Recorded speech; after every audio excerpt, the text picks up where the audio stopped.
If your team is dropping the ball or drowning in Slack threads or missing key updates, you don't have a communication problem. I know you think you do, but you don't. You have a system problem. And this video is going to show you how to clean all of that up without adding more meetings. I don't want more meetings. Without micromanaging or 47 new tools. I'm not going to lay all that on you. I want to simplify it and make it very clean for you. Here's the truth. If communication breaks down as your team grows, it's not your team's fault. It's your systems. So let's go ahead and fix that today. I'm Brett from brettcpayne.com, and I try to help founders grow businesses and build businesses that scale despite them or without them so that they can be away for a week or a day or a month and still their businesses grow. And that's the effort that I put in to help people like yourself. Because if your team can't operate when you're not watching Slack, you don't have a team, you just have a trap that's there. And the communication, that's usually the first crack that shows up. So here's how we reinforce it without chaos. I want to give you a few signals to help you with this. Signal number one is set the default for what goes where. Your team isn't dropping information on purpose. They're not losing track of things because they're not good at what they do. They're just confused about where it's supposed to go. So you have to decide, where do decisions live? Do they live in Slack? Do they live in email? Where do they live at, right? You also have to decide, where do project updates go? Are you using a project management system? Are you using something like Asana to help you track everything? Huge fan of Asana. I know that there are other tools as well, like Trello. It doesn't matter what you are using for that, but you need to have some kind of thing, some kind of tool. And both of those are free, by the way. You need to have something where you can track these project updates that have deadlines and tasks. And how do I get from one thing to another? Now, the thing that you're going to be concerned about is that you have to spend all of your day building all this project management thing. No, you don't. You can teach somebody else to do it, or you can teach each person in the role to do it, and they can keep their own projects up to date. But where do they live? You've got to have a tool for that place, that thing, right? And then the third thing is, you have to realize what Slack, which I'm a huge fan of also, what is Slack for and what is it not for, okay?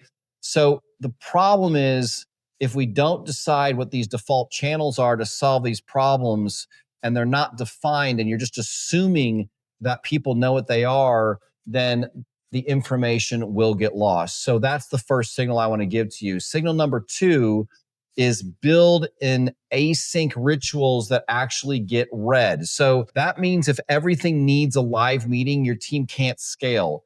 If you're running your businesses just on meetings all the time, I've mentioned this book before, but I'm going to mention it again because it was just life-changing for me. It's called Death by Meeting. There's a couple other tools also that I can share with you that will help you to run functional meetings, but you don't need to have a live meeting for everything. I mean, I personally hate meetings because when I go to meetings, if there's not a clear agenda, then what happens is I walk away with a gigantic to-do list. Has that ever happened to you as a founder or the CEO, that you go into a meeting with your staff and the takeaway from the meeting is you walk away and you go, I got 49 things I got to do.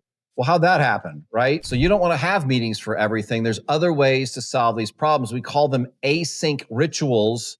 And an async ritual are things like weekly updates. You can do a quick weekly update, and you can do that in a matter of a very short amount of time, where people come in and they can each have 5 minutes and they just share what the weekly update is. You can also do end of day or beginning of day recaps. Now, the way that I suggest that you do a recap is that no one is allowed to sit down. Don't allow anyone to sit down. If you're going to do this at 9 in the morning, and you do it at 4:30 in the afternoon, have everybody come in, or if they're virtual, they can get on Google Meet or Zoom or whatever it is that you use. And let's assume that they're in an office with you, or they're at a place. Let's say it's the beginning of the day. And I do these meetings. They're just quick, snappy meetings. Everybody has 2 minutes. We literally stand in a little circle and we go one by one. What's going on today with you? It's not a place to solve problems. It's not a place to sort through. It's not a place for discussion. It is a recap, or a pre-cap is not a word. I just made that up in my head. Or a understanding of what they're going to do that day. And everyone just shares that thing. Now, you as a leader can pull from that. If you think something needs more information, you can definitely sit down with an individual one-on-one. But that is another way to have an async ritual.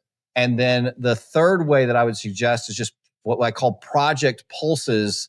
In, like, if you're using Notion or using Slack or something like that, you can look at the project and see where things are that day.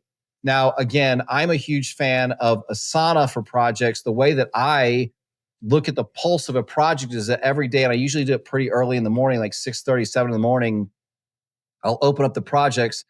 Every to-do item that I have for my team or that they put in there always has a assigned person and a to-do date. And I tell people, if it's not assigned and it's not, it doesn't have a to-do date, then it's not measurable by any, no one will do it, right? And we won't know when to get it done. So everything has to have that. So what I do is I filter in Asana by everything that's overdue. And when I look at that, I can see what's overdue. That's how I keep the pulse on things. What's overdue? Who's it assigned to? And I can leave a little comment. Or sometimes I don't take the time because, I don't like to type things. I told you that before. I'll do a Loom video for the team. I'll pull up my incomplete tasks and I'll just go through it and say, so-and-so, can you give me an update on this? I'll make a Loom video. It'll take me like 15 seconds, 20 seconds. And a lot of times I'll take that Loom video, I'll just post it into Slack so that the whole team sees it. And then they can go back and they can make the adjustments they need to make. So, but here's the key: make them useful, right? Make the connections useful, short, clear, visual. You don't want a big novel that you're writing about these things. You want to achieve things very quickly. By the way, if your goal is to run a business that doesn't depend on late night Slack replies, hit subscribe, because I put weekly systems like this to help you scale without being glued to your phone. I don't want you to do that. I want you to do other things with your life besides sit there and just answer questions all day long. There's an easy way to run and grow your business. Signal number 3, reduce the Slack noise before it breaks your brain for real. Here's what breaks teams. Everything gets posted. Nothing gets seen. You know what happens? People get excited about using Slack or maybe another messaging system, but let's say it's Slack.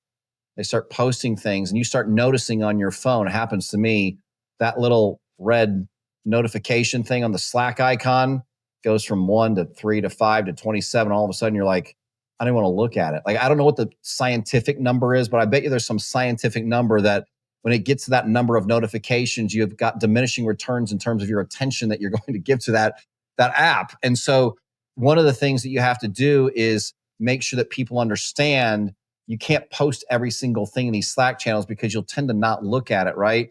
So you need a Slack rhythm. How do you do that? You rename your channels for clarity. So you make sure that in Slack, they have particular channels and there's only specific people in those channels. So there might be a marketing channel, a sales channel. There might be a creative channel. There might be those kinds of things, right?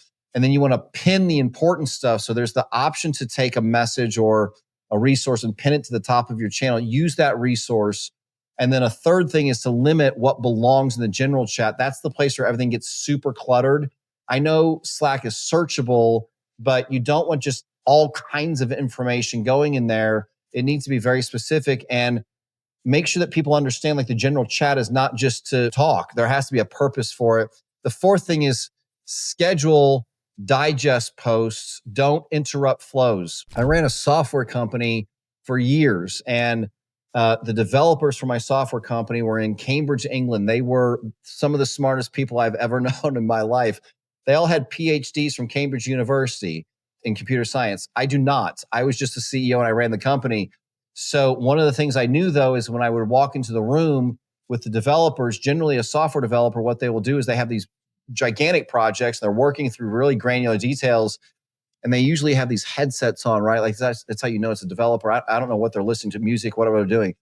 But I had a rule in the company that if you asked a question of a developer, you had to explain why you were willing to derail them for 45 minutes. And they would go, wow, I'm not going to talk to them for 45 minutes. I want to talk to them for 30 seconds. I said, it doesn't matter. If somebody gets in a train of thought, and this is not software developers only, this is you, right? So you're working through things, your staff members are working through things, their brains and their synapses are running in a specific place and pattern, and they're on a track.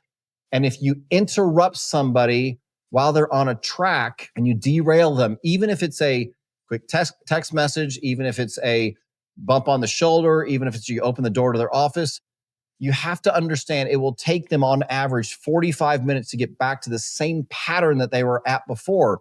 That's why people are not productive during the day, is because they are getting interrupted all the time. Well, we do that to other people, but sometimes we do that to ourselves, right? We have our phones up instead of turned over or somewhere else. We see the notifications come in, or we put all the notifications on our desktop. And if you do that thing where you tell Slack or you tell some other software thing, allow notifications, you are just doing yourself a massive disservice, okay? If you're on a Windows PC, go down to the bottom right of your PC and hit that option that says notifications and just turn them off. Like, don't get any notifications about anything, because think about this rule that it will derail you for 45 minutes. So sometimes you can think like, I'm exhausted. I worked all day long. What did I do? And most of the time it's because you weren't focused for, 45 minutes, 50 minutes on a specific task, and you got derailed, and it just lowered your productivity. So when it comes to Slack, you have to schedule when you're going to look at the post. So maybe it's once every 2 hours. That's okay. I used to do my email, and I still do. I do it twice a day. I do it once in the morning, and I do it about 1:30, 2 o'clock in the afternoon. That's the only time I look at my email. Why? Because it's a distraction. Let me ask you, have you ever lost a project update or a decision in a Slack thread? Let's go back to Slack. What happened? Let me know in the comments, because you're definitely not alone, and your answer might help someone else too. And I'll jump in there with you and we can talk about that a little bit, okay? Signal number 4, project flow lives outside of the chat. Project tracking does not belong in Slack. You have to use a central source for your projects. So that could be Notion, that could be ClickUp, that could be Asana. Whatever works for you, pick one and stick to it. Every task that your team has should live there, as I've already discussed at length earlier in the video. Every deliverable, every deadline. Slack is for nudges. Your system is for tracking, okay? So Slack is these quick, I need a quick answer on something, but your system, your project management system, is for tracking. And remember, again, everything that is a task inside of your project management system should have an assigned person, and it should have a date, a deadline date. Otherwise, it doesn't exist. If it's not the system, it just simply doesn't exist. Signal number 5, create a Slack cadence that serves your team. And this is where the magic's going to happen for you. Slack doesn't need to go away. It just needs some structure, okay? So you got to build a cadence in it, like, a daily stand-up thread. So you might add that channel in there so people can either leave an audio message like that. That's another method. Instead of having a stand-up meeting, they can just leave an audio message in there. This is what I'm doing today. Or this is how my day went, for at the end of the day. There could be a weekly wins channel where people post what they've achieved that week. And maybe you ask them as a staff, like, every Friday at 1, I want you to post a win. Give me one win so we can see this as a team. It could be a monthly alignment post where you, as the leader, every month give them some kind of direction about where the company is going. Maybe it's financial, maybe it's in marketing, maybe it's successes that you've had, but you can have a post in a particular channel for that. There's lots of different ways to use Slack, but those are particular ones that are very helpful to me. Teach your team when to post, okay? How do you do that? Well, you do a Loom video. It's free, loom.com. Make a video, just like I'm making here, and explain to them while Slack is open, this is how you use Slack as a team. Post it into the general channel or the welcome channel for your Slack channel, and make sure that everybody who is part of your team watches that video. Once they watch it once, they'll have it, right? Because your tools are not going to create clarity. Your systems do. You can give them Slack. That's not going to solve the problem. You have to teach them the system to use Slack, or whatever one you're going to use, but I like it. But even if your communication systems are locked in, if you don't have a culture nailed down, the alignment's just going to drift away. Okay. So here's your next step. After this video, go watch how to keep your business culture strong as you grow the team. That's the one you want to go to. You want to keep that culture there. That's the video for you. It shows you how to turn your values into these daily rhythms that you guys need to have so that the culture scales with you and it doesn't get lost. The link, I put it in the description for you. Just go click that link. You really can fix your team's communication. It's easy. It's simple. It takes a little bit of thought. You don't need more meetings. You don't need more tools. Definitely don't need more micromanaging. But to make it last, you need to protect the foundation underneath it. It's your culture. Again, go watch How to Keep Your Business Culture Strong as you grow the team. That's the glue that keeps your team connected, even when things are going really, really fast. The link is in the description. Let's make clarity your default.